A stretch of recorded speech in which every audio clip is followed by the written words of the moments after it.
প্ৰথমতে মই সমূহ সংবাদ মাধ্যমৰ কৰ্মবৃন্দলৈ মই শ্ৰদ্ধা জ্ঞাপন কৰিছোঁ। আজি মই উভয়ন্তৰ হৈ সংবাদ মাধ্যমসকলৰ ওচৰত কাষ চাপিছোঁ। মই এই বাচ্চাটো কিডনীৰ ৰোগত ভুগি আছে, মানে কিডনী দুটা ব্লক হৈ আছে, বেলুনৰ দৰে ফুলি আছে বোলে। চিকিৎসা কৰাৰ কাৰণে মই গুৱাহাটীত লৈ গৈছিলোঁ। গুৱাহাটীত লৈ যাই তাৰ দুটা অপাৰেশ্যন কৰি লৈ আহিলোঁ। কৰি লৈ আহি মোৰ যিখিনি আছিল গোটেইবিলাক শেষ। এতিয়া মই উভয়ন্তৰ, মোৰ মানে উপায় নাই। তাৰ এই কিবা এটা ৰিপৰ্টৰ কাৰণে এতিয়া 8,000 টকা লাগে, এইখিনিও মোৰ হাতত নাই। গতিকে মই সংবাদ মাধ্যমৰ যোগেদি পৰীক্ষা কৰিব দিছে নেকি? পৰীক্ষা কৰিব দিছে নেকি? পৰীক্ষা কৰিব দিছে।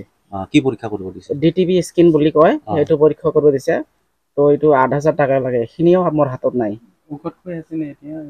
ঔষধ বৰ্তমান শেষ হৈছে, ঔষধ কিনিব পইচা নাই বৰ্তমান মোৰ হাতত, এনেকুৱা হৈ আছে। গতিকে মই সমূহ অসমবাসী ৰাইজ, হৃদয়ৱান ব্যক্তিসকলৰ ওচৰত ভিক্ষা মাগিছোঁ, যাতে মোৰ শিশুটো সুস্থ হোৱাত মোক কিছু সহায় সহযোগিতা কৰে।